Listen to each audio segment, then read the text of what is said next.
നീലവാനില അമ്പിളി പോലെ തിളങ്ങും ഞാൻ നബി.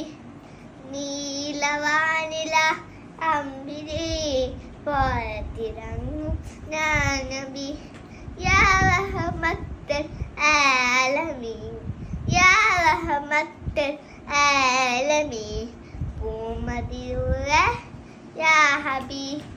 നീലവാനില അമ്പിളി പോലെ തിളങ്ങും ഞാൻ നബി. കതിരൊരു തൂകിയ പൂവദനം കനവിൽ കാണാം. കനകപ്പതിത്തിരു തൊയ്ബയിൽ ഒരു നാൾ വന്നിരണം. റൗളയിൽ വന്ന സലാമുറാൻ എൻ മഹമോഹമകത്തീരാൻ ഒരു നാളിപ്പനും ചേരണം. നീലവാനില അമ്പിളി പോലെ തിളങ്ങും നബി.